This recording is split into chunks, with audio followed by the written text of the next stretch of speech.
열왕기하 17장 1절로 23절까지 하나님 말씀을 함께 교독하도록 하겠습니다. 자, 오늘 말씀의 제목은 파리를 쫓을 것인가, 벌을 쫓을 것인가, 파리를 쫓을 것인가, 벌을 쫓을 것인가, 좀 비유적인 제목을 정해봤습니다. 오늘 열왕기하 강의 20번째, 벌써 20번째 시간입니다. 우리 지난주 말씀 잠깐 좀 복기를 해보겠습니다. 또 아하스 말씀과 좀 연관이 있기 때문에 우리 지난주에 남유다의 최악의 왕이었던 아하스에 대해서 말씀을 나눴죠. 히스기야의 아버지였죠.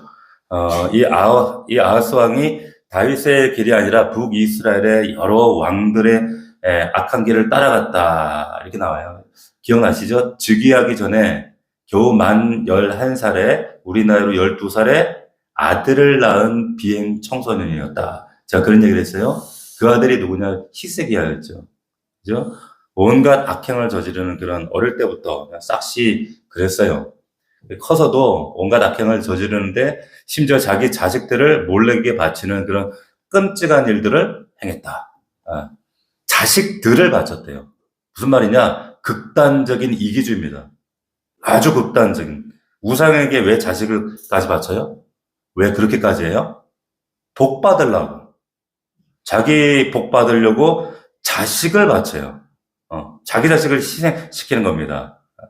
제가 그 낙태 이야기를 잠시 했죠. 이 시대에 낙태가 합법이다 어쩌다 이런 얘기를 하면서 주장하면서 수많은 사람들이 자기 행복을 위해서 아이를 죽여요. 낙태를 행합니다. 절대로 하나님 기뻐하시지 않습니다. 이 시대 아하스들이 너무 많다는 거예요.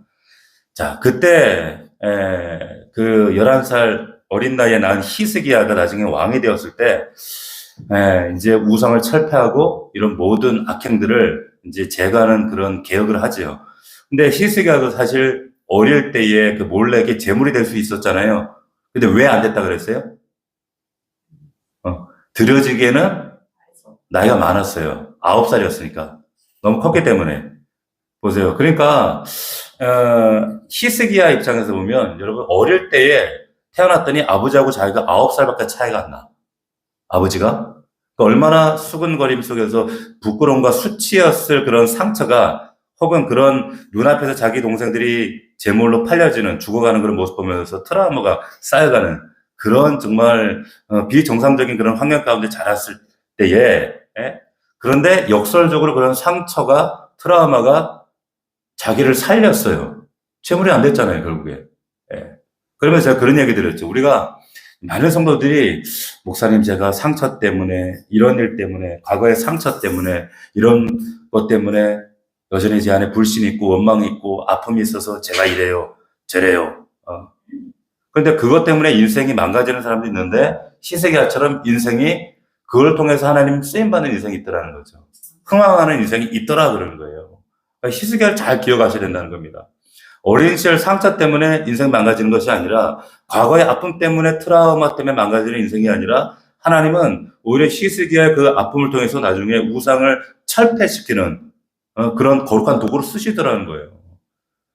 이 말씀이 여러분들에게 약속이 되길 원합니다. 자, 우리 이런 말씀을 나눴고 오늘 이어지는 17장이 다시 북이스라엘로 돌아옵니다. 동시대입니다. 아하스 시대. 그런데 북이스라엘의 이제 마지막 왕 누군가 호세아입니다. 1절 2절 다시 한번 보세요. 유다의 왕 아하스 제12년에 엘라의 아들 호세아가 사마리아에서 이스라엘 왕이 되어 9년간 다스리며 여기도 마찬가지예요. 다를 게 없어요. 여호와께서 보시기에 악행하였으나 다만 그 전 이스라엘 여러 왕들과 같이 하지는 아니하였더라. 이게 무슨 말이에요? 2절에 보면 악하긴 악했는데 그 전 이스라엘 여러 왕들과 같이 하지는 아니했다. 이게 악한 나쁜 놈은 나쁜 놈인데 이전 왕들보다는 그래도 괜찮은 왕이었다 그 말이에요. 근데 호세아는 이런 거예요. 상대 평가하면 괜찮은 왕이다 이거예요. 다른 북이스라엘 왕들과 비교하면 그래도 비교적 괜찮은 왕이었다. 근데 문제는 뭐냐? 하나님 보시기에 절대평가 기준으로 보면 똑같이 악한 왕이에요. 이해가 되시나요? 그 얘기입니다. 우리가 내가 하나님 앞에 괜찮은 신앙인인지 그리스도인인지 우리는 마음속에 상대평가예요. 그래도요, 목사님, 제가 우리 남편보단 나아요. 제가 저 사람보다, 저 집사보단 나아요.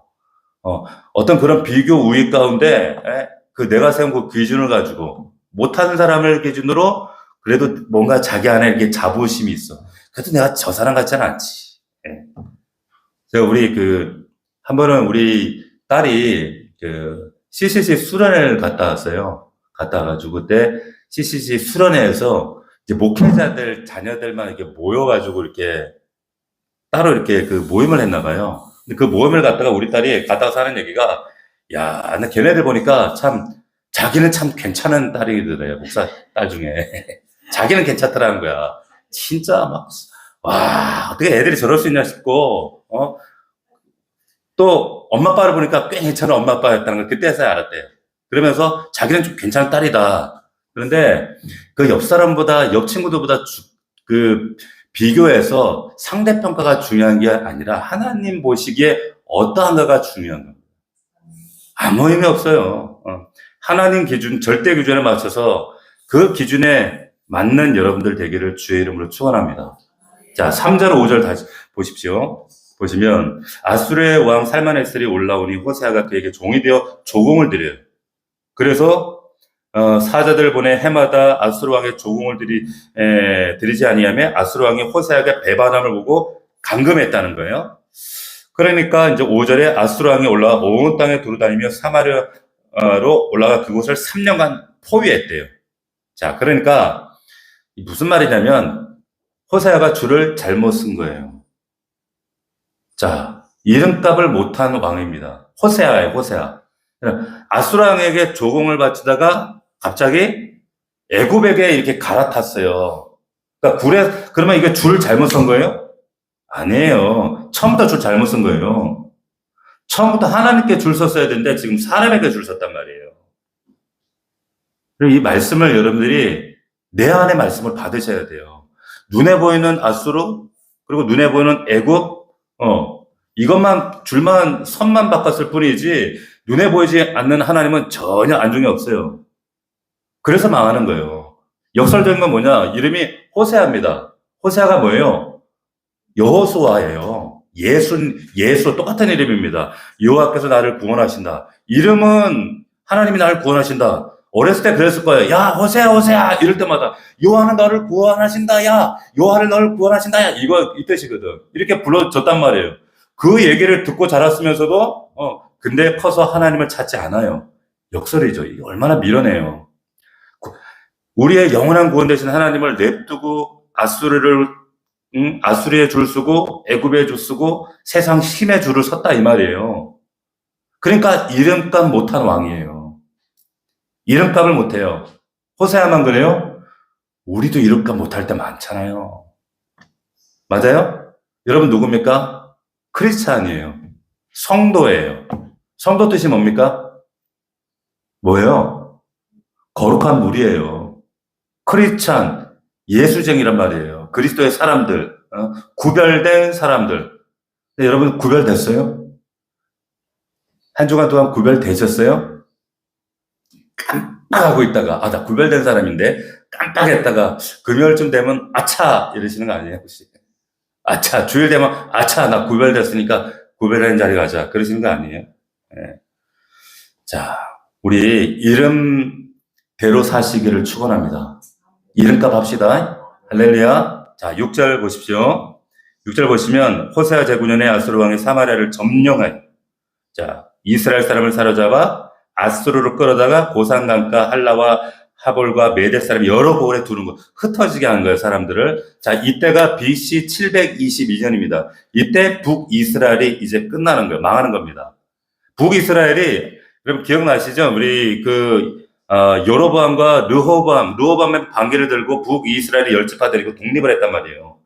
대항했단 말이에요.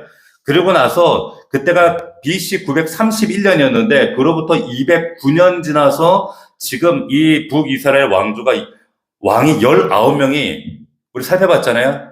쿠데타 일으키고 죽이고 암살하고 며칠 왕하고 몇 달 왕하고 몇 년 왕하다가 이게 200년 동안 19명이 왕이 바뀐 거예요.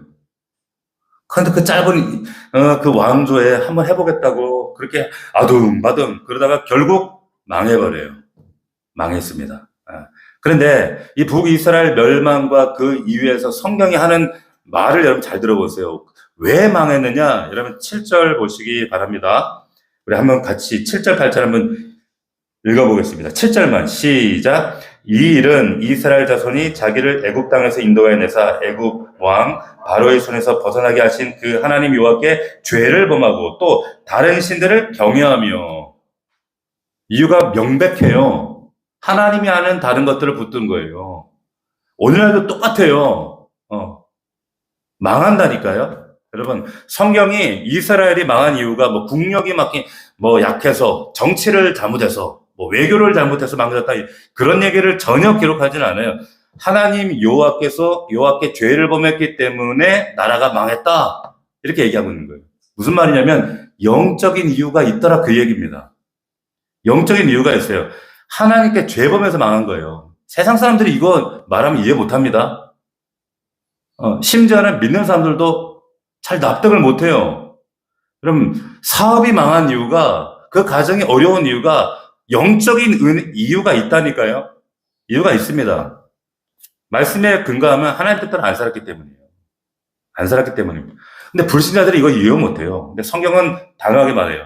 우리 믿는 자들은 잘 되는 이유와 잘 안 되는 이유가 세상 사람들과 이유가 다르다, 그 말이에요. 다른 자들입니다.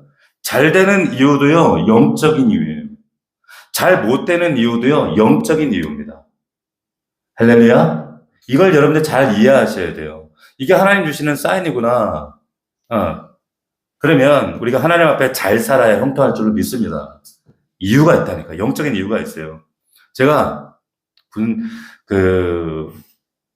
20대 때 군대를 이제 전역하고 23살에 전역하고 24살에 첫 이제 교육 전도사로 나갔어요. 그전에도 이제 모교에서 전도사 생활을 했지만 그때는 이제 봉사, 무급.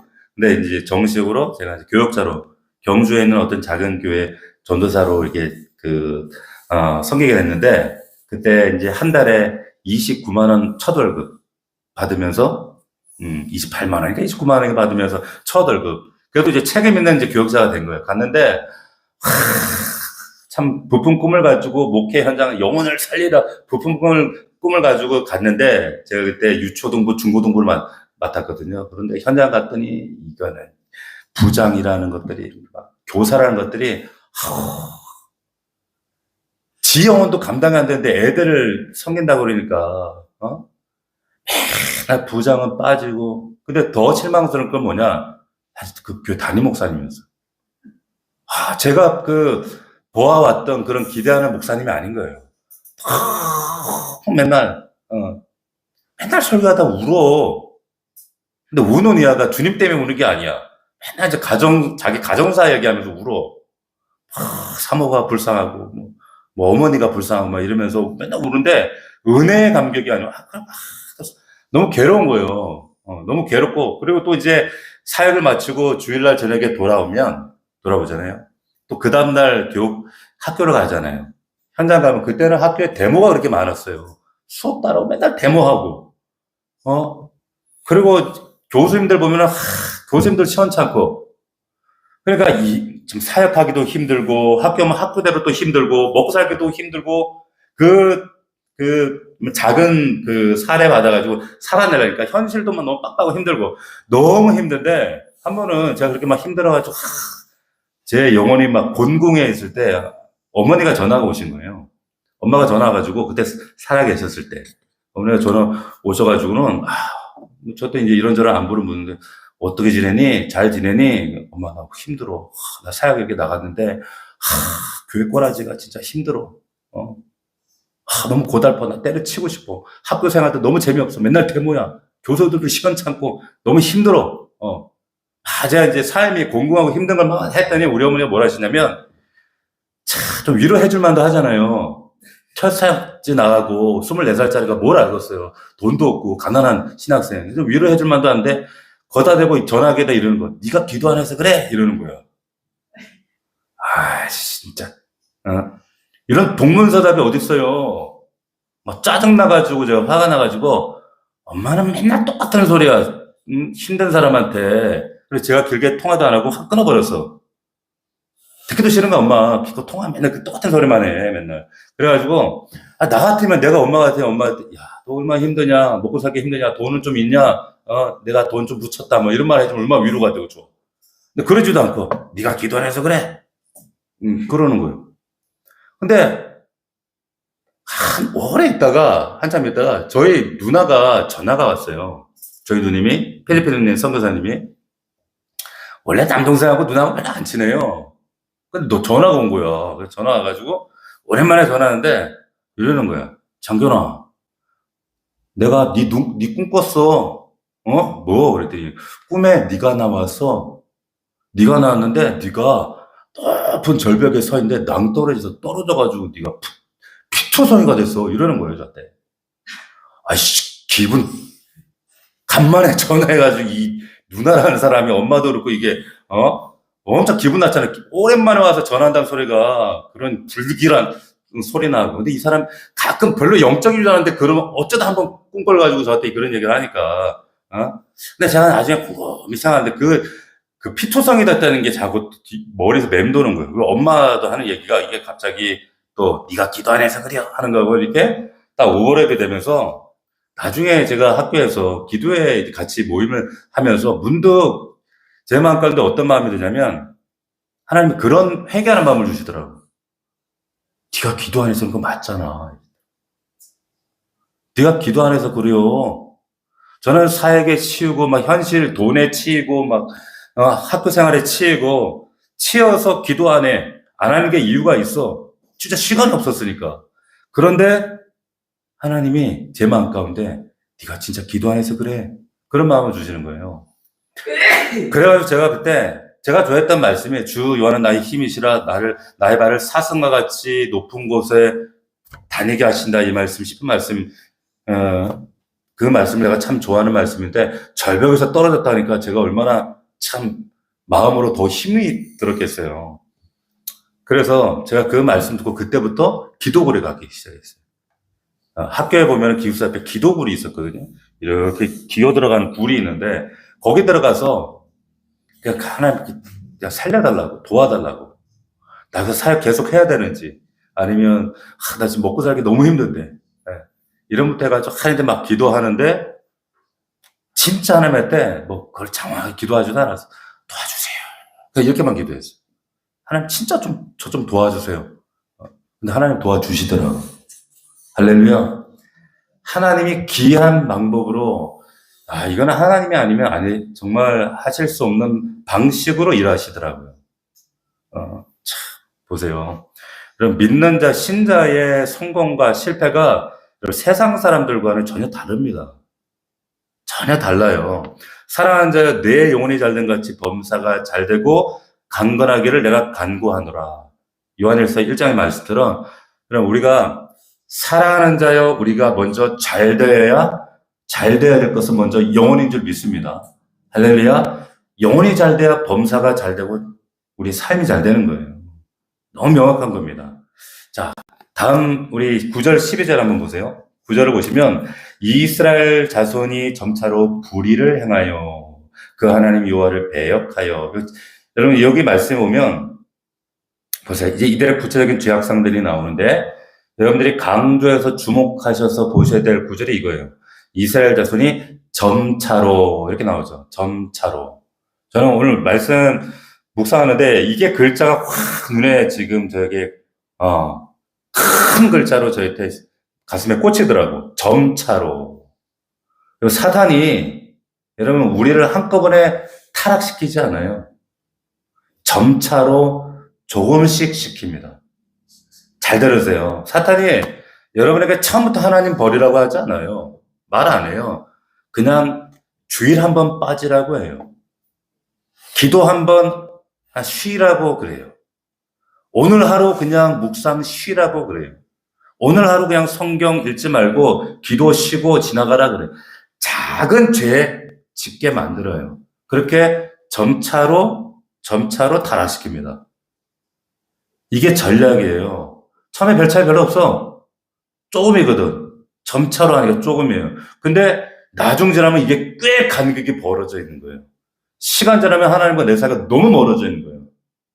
한 번 기도 셨는데 뜨문뜨문 오다가 아예 안 보여요.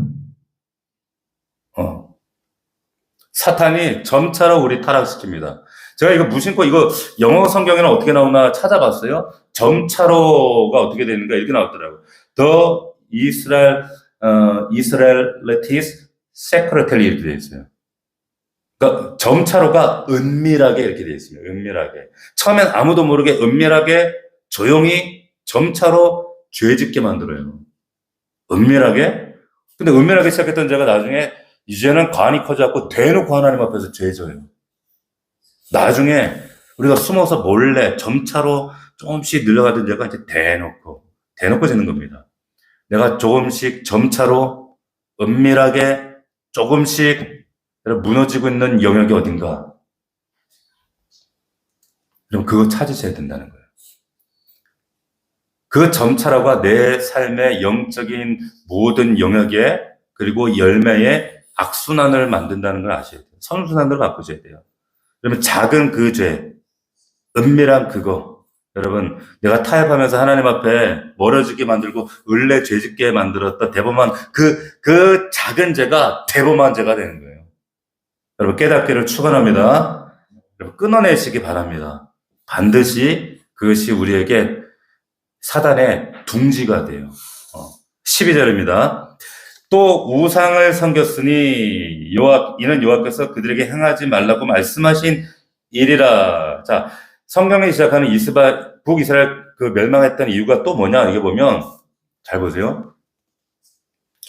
13절에 뭐라고 되어 있는가 하면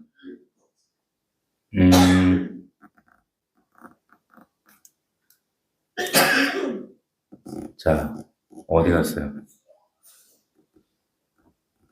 11절입니다. 보세요. 그 이유가 이렇게 나와 있어요.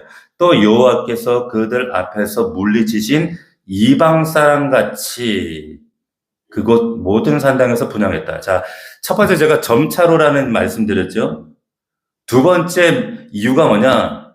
저는 이 부분이 눈에 더 확 강조되어 들어오는 거예요. 뭐냐? 이방 사람같이라고 하는 거예요. 이방 사람같이 행했다 그 말이에요. 믿는 사람이 안 믿는 사람하고 다를 바 없이 그렇게 살았다 그 뜻입니다. 쉽게 얘기하면 구별됨이 없었다 그 얘기입니다. 여러분, 하나님께서 이스라엘 백성들을 출애굽시킨 다음에 출애굽기 19장에 보면 요구하신 게 있습니다. 여러분 잘 아시는 것처럼 너희는 제사장 나라고 거룩한 백성이야. 거룩하다는 것은 셋 어파트, 분리했다는 거, 구별했다는 거예요. 너희들 구별해야 돼, 거룩해야 돼. 그래서 그들에게 율법 주시고 십계명을 주시는데 핵심이 뭐냐? 레위기 제사의 핵심이 뭐예요? 구별입니다. 구별. 우리 그리스도는 구별된 자들이에요. 자, 내가 거룩하니 너희 안식일 지켜. 시간 구별하고 살아 그 말이에요. 지정한 장소에서 장소 구별해야 돼. 11조와 헌물, 예물, 물질 구별하고 살아. 심지어 아무거나 먹지 마. 야, 먹는 것도 너희들 구별하고 살아. 이스라엘 백성들 먹는 것만 보면 쟤들 저거 안 먹는 거 보니까 이스라엘 사람들이구나. 먹는 것만 봐도 아는 거예요. 먹는 거 안 먹는 거 먹어서는 안 되는 거 구별하고 살아. 계명대로 살아라. 너네 삶 자체를 구별해라. 그러니까 너의 시간도, 너의 몸도, 장소도, 쓰는 물질도, 심지어 삶 전체를 너네 셋 어파트 구별해라. 그래야 세상 사람들이 알 거 아니냐. 그런데 이스라엘 백성들이 망한 이유가 오늘 11절에 뭐냐? 이방 사람하고 똑같아졌다는 거예요. 교회가 왜 망할까요? 구별됨이 없어지니까 망하는 거예요. 세상과 똑같아지니까 교회가 요즘에 진입장벽을 낮춘다고 교회가 그런 하나님의 구별됨을 포기하는 교회. 이걸 굉장히 교회가 열린 교회다, 깨어있는 교회인 것처럼 이걸 포장하는데 아닙니다, 여러분. 오해하시면 안 돼요. 자유주의 교회들 그래서 망한 거예요. 자유주의 교회들이, 자유주의가 뭐예요, 여러분? 자유주의가 계몽주의 이후에, 야, 우리 계몽주의 이만큼 계몽이 되는데, 똑똑해졌는데, 사람들이 이제 생각하기 시작한 거예요. 그러니까, 야, 이런 과학 첨단 산업혁명 시대에, 이 똑똑한 시대에, 이제 기적 같은 거 그런 거 믿지 말고 좀 이성적으로, 합리적으로 성경도 우리 한번 다시 새롭게 한번 해석해보자. 뭐냐, 그게 기적이 그게. 이성적으로 우리 해석해보자. 이게 자유주의예요. 그러니까 성경을 이성적으로 생각해서 기적을 부인해. 그리고 성경 기적도 좀 합리적으로 한번 이걸 재해석하자. 이 자유주의 교회들이 다 망했어요. 하나도 제대로 된 교회들이 없습니다. 그럼 오늘 동성애 찬성하는 교회에다가요, 참, 무지개를 이렇게 있는 교회들이 있어요. 무지개 깃발을 해놔요. 동성애자들 환영한다 이거예요. 저쪽에도 어떤 무지개 하나 있던데, 교회가. 그게 그런, 뭐 어떤 의미가 있는지는 모르겠지만은, 어쨌든, 이 무지개는 하나님의 노아에게 주시는 언약의 상징이잖아요. 그런데 자가당착하는 거예요. 자기들 붙인 새로운 언약을 받은 것이냐. 응? 그래서 교회의 진입장벽을 낮춘다고. 동성애들 다 들어와. 다 받아줘. 아니라는 거예요. 구별됨을 포기하지 않기를 축원합니다. 여러분, 이거 영적 싸움이에요. 여러분들이 이 구별됨을 지키는 거. 하나님이 나를 성도로 구별하셔서 내 삶의 전 영역을 구별하기를 원하시고 훈련하시고 말씀으로 우리를 권면하신 이유는 우리가 마지막 때에 하나님 구별하시기 위함입니다. 할렐루야. 승리하기를 축원합니다. 왜 망하게 됐는가? 또 왜 망하게 됐는가? 13절. 여호와께서 각 선지자와 각 선견자를 통하여 이스라엘과 유다에게 지정하여 이르시기를 너희는 돌이켜 너희 악한 길에서 떠난 나의 명령과 율례를 지키되 내가 너희 조상들에게 명령하고 또 내 종 선지자들을 통하여 너에게 전한 모든 율법들을 행하라 하지 않았으나 뭐라 그래요? 14절 같이 시작. 그들이 듣지 아니하고 그들의 목을 곧게 하기를 그들의 하나님 여호와를 믿지 아니하던 그 조상들의 목같이 했다는 거예요. 자, 하나님 말씀 거부해서 망했어요. 근데 하나님께서 좀 제발 좀 돌아오라고 선지자, 선견자를 통해서 말씀하시는데도 거부에 안 들어요. 듣지 않았대요. 듣지 않아요. 귀를 막았대요. 목이 곧았대요. 이게 목이 곧는다는 건 뭐냐면, 이게 목 디스크가 있다는 게 아니라, 목이 곧았다는 건 뭐냐면, 버티는 겁니다. 목에 힘주고 버티는 거예요. 이게 목이 곧았다 그 말이에요. 수많은 선지자를 보내는데 안 들어요. 이스라엘 백성들에게만 보냈어요. 수많은 종들을 여러분들에게도 인생에 보내셨어요. 여러분들 한번 생각해 보세요. 여러분들이 평생에 여러분들 한 사람 하나님이 좀 사람 만들어 보겠다고, 성도 만들어 보겠다고 얼마나 많은 목회자들을 자, 주일학교 때 전도사님, 또 선생님, 중학교 때 우리 전도사님, 목사님, 청년할 때 여러분들 청년 담당 목사님, 그리고 수많은 부목사님들, 담임 목사님들, 그리고 현재 진 목사까지 수많은 선지자들, 수많은 목사들을 주의 종들을 보냈잖아요. 보냈어요? 여러분 잘 들으셨나요? 나와 다른 얘기가 아니라니까. 나중에 여러분 하나님 앞에 가면 책망받을 수 있어요. 내가 너 하나부터를 바꾸려고 수없이 많은 주의 종들 허비하듯 보냈는데 넌 진짜 끈질기게 안 듣더라. 이 핑계 저 핑계 대고 너 진짜 목이 곧더라 책망하실지도 모른다는 겁니다. 얼마나 그냥 핑계거리들이 많은지 몰라요. 함께 기도하자, 주 앞에 나 엎드려야 한다 해도 안 들어요. 안 듣는 거예요. 주 앞에 정말 목이 곧은 백성이 아니라 우리 순한 정말 좀 순한 순진한 하나님의 사람들 되기를 주의 이름으로 축원합니다. 15절에 나오는 표현이 기가 막혀요. 15절에 보면 여호와의 율례와 여호와께서 그들의 조상들과 더불어 세우신 언약과 경계하신 말씀을 버리고 허무한 것을 뒤따라 허망하며. 여러분 보세요. 허무한 것을 뒤따라가면 어떻게 돼요? 허망해진다 그 말이에요. 여러분 말씀을 버리고 금요일날 이 시간에 말씀을 버리면 어디가 있을까요? 허망한 것을 뒤따라가서 허망한 자리에 허망한 짓 하고 있어요. 여러분 보세요. 이 말씀이 너무 놀라운 거예요, 이게 원어로 찾아봐도 영어로 찾아봐도 허망한 것을 여기 보니까 허무한 것을 뒤따라 허망하며 이렇게 돼 있거든요. 영어 성경에 보면은 이렇게 돼 있어요.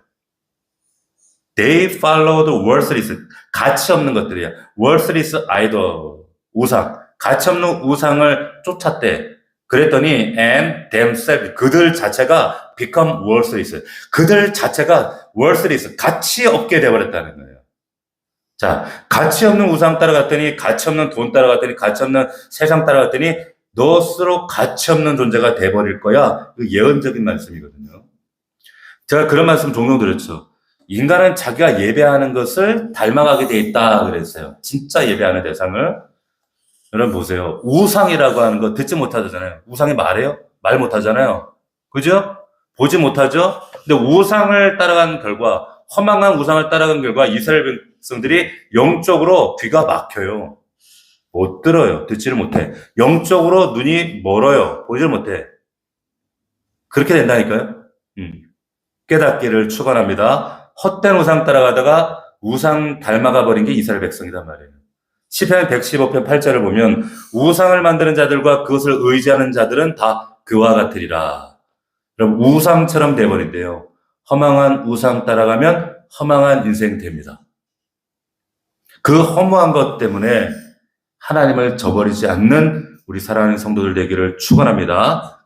자, 그런데 이 말을 뒤집으면 내가 가치있고 존귀한 하나님 앞에 세상에서 존귀한 자가 되려면 어떻게 해야 돼요? 내 인생이 어떻게 하면 존귀해집니까? 가치 있는 존재를 따라가면 되는 거예요. 가치 있는 존재를 따라가면 거꾸로 내 인생이 존귀해집니다. 오랜 그 드라마 중에 저는 보지는 못했는데 잠깐 이렇게 우리 아이들이 얘기해서 들은 그 드라마가 있는데 미생이라는 드라마가 있어요. 미생.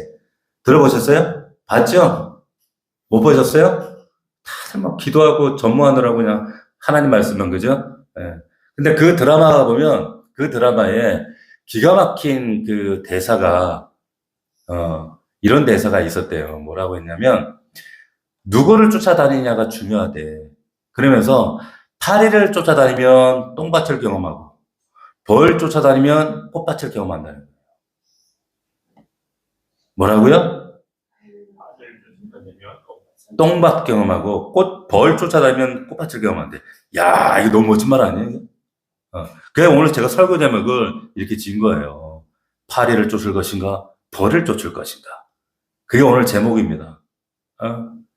보세요. 우리 인생도 마찬가지입니다. 우리가 뭘 쫓느냐, 궁극적으로. 허망한 것 쫓아다니면 허무해지고, 존귀하고 가치 있는 존재와 대상을 쫓아가면 우리 인생이 존귀해져요.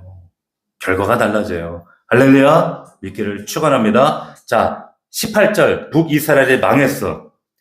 여호와께서 이스라엘에게 심히 놓아서 그들을 그의 앞에서 제거하시니, 야, 표현도 정말 적나라하게 제거하시니 오직 유다 지파에는 남은 자가 없게 된 거예요.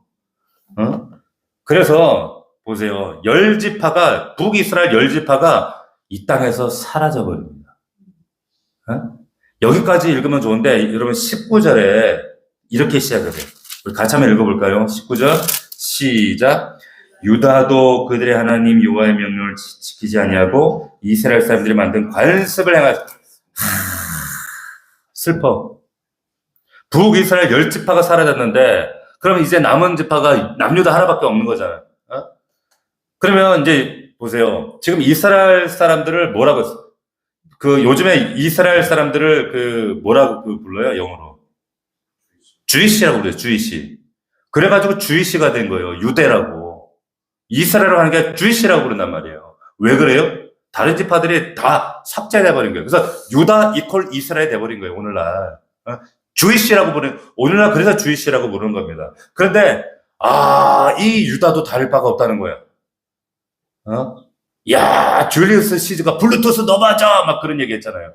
근데 하나님이, 야, 유다 넘어져! 지금 그 얘기 하시는 거예요. 19절에. 유다 넘어져도, 너는 그러면 안 되는데, 넘어져도 이러냐? 적어도 유다 너만큼은 그래서는 안 되는데, 넘어져도 어떻게 난리를 배신할 수가 있냐? 그래서 사실 19절은 이렇게 시작해야 돼. 그럼에도 불구하고 유다는, 혹은 다행히도 유다는, 이렇게 시작해야 되는데, 그게 아니더란 말이에요. 하나님이 원하시는 게 그거잖아요. 세상 사람들이 다 하나님을 대접하고 죄 짓고 그렇게 살아가는데 적어도 우리 더 넘치는 게 성도들은, 그래도 우리 교회 목자들은, 그럼에도 불구하고 우리 교회 목사는 다르기를 하는 기대하신다는 거예요. 할렐루야.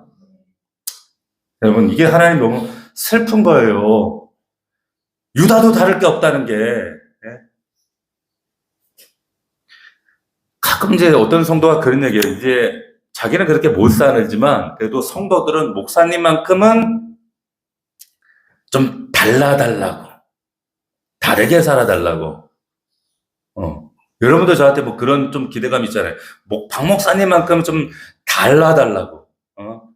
세상에 목사님들 막 그런 온갖 그런 추문이 들리고 온갖 소리가 들려도 나만큼은 좀 달라졌으면 좋겠다. 근데 제가 여러분들 드리고 싶은 말은 뭐냐면 왜 박 목사한테만 그런 요구하죠? 네?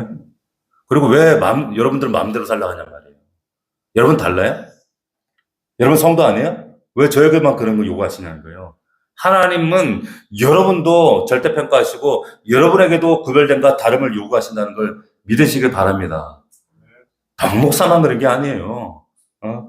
자, 24절부터 보게 되면 이제 사마리아의 슬픈 역사의 시작이 열려집니다. 여기 보면 이제 사마리아 사람들이 왜 천시받고 괴대지라고 그러고 왜 이 유대 사람들이 상종을 하는지 요한복음 4장에도 보면 사마리아인이 예수님과 대화하면서 놀라잖아요. 아니 당신 왜 유대 사람이 우리하고 상종하고 대화하려고 그럽니까? 막 이러잖아요. 왜 이런 괴대지 취급을 하게 되는가? 이유가 나오는 거예요. 24절에 보면 보세요. 아수르 왕이 바벨론과 구다와 아야와 하맛과 스바라 사람을 옮겨다가 이스라엘을 대신하여 사마리아 여러 성읍에 둔 거예요. 그래서 그들이 사마리아를 차지하고 여러 성에 거주하게 된 거예요. 자, 이게 무슨 말이냐면 사람을 혈통적으로 흩어버린 겁니다. 그래서 다른 사람들끼리 섞여갖고 혈통으로 결혼시켜가지고 왜? 그래야 민족 정체성이 사라지니까. 그래서 반란을 안 일으키니까. 이게 혈통적으로 순수한 유대인들을 완전히 짬뽕을 만들어버린 그 일이 지금 그 사건을 얘기하는 거예요. 그러니까 이스라엘 사람들이 유대인들이 저거 이제 섞인 것들, 우리나라 뭐 환양년 이랬잖아. 우리는 병자로 한 이후에 청나라 갔다 온 애들을 그런 것처럼 이제 무시하고 상종을 안 했던 겁니다. 근데 혈통만 섞였느냐 그게 아니라 신앙도 섞여버렸어요. 27절 보세요. 아수르 왕이 명령하여 이르되 너희는 그곳에 사로잡아온 제사장 한 사람을 그곳에 데려가되 그곳에 가서 거주하며 그 땅의 신의 법을 무리에 가르치게. 그러니까 이게 참 신앙적으로도 섞여버려. 그게 문제는 그게 끝이 아니에요. 29절. 그러나 각 민족의 각기 자기의 신상들을 만들어 사마리아 사람이 지은 여러 산당들의 둠에 각 민족이 자기들 거주한 성에서 또 그렇게 이제 막 우상을 섬기죠. 그리고 또 31절 보시면 야와 사람들은 나바스 나르단을 만들었고 스발로아인 사람들은 그 잔을 불살라 그들의 신 아드람 멜렉과 이제 멜렉 제사가 여기 또 나온 거 이제 인신 제사 이런 일들이 또 생겨지고 발생하게 되어지고 33절이 이렇게 나오는 거예요. 32절 그들이 또 여호와를 이런 우상이 막 짬뽕 됐는데 그들이 또 여호와도 경외를 해. 경외하며 자기 중에서 사람을 산당의 제사장으로 또 제사장을 아무도 세워 그 산당에서 또 제사를 드려요. 자, 이런 일들이 한마디로 신앙도 짬뽕이 돼버립니다. 혼합 종교가 돼버린 거예요. 그래서 한마디로 자, 여기 보세요. 우상신도 섬겨. 근데 여기도 하나님도 섬겨. 여호와를 경외한다잖아요. 그러니까 하나님도 섬겨. 그런데 돈도 섬겨. 하나님도 섬겨. 근데 사람도 의지해. 이게 영적 사마리아인이에요. 그럼 잘 들으세요. 하나님은 정말 믿는 자들에게 이런 혼합된 것을 싹 제거하길 원하셔요. 그래서 하나님은 우리를 흔드십니다. 하나님께서 우리의 요구하시는 것은 여러분 혼합된 게 아니에요. 하나님은 배타적인 섬김을 원하세요. 배타적인 사랑. 요수아가 뭐라 그랬습니까? 오직 너희는 섬길 자를 택하라. 오직 나와 내 집은 누굴 택한다? 여호와를 나는 섬기겠다는 거예요. 하나님만 섬기겠다는 거예요. 할렐루야.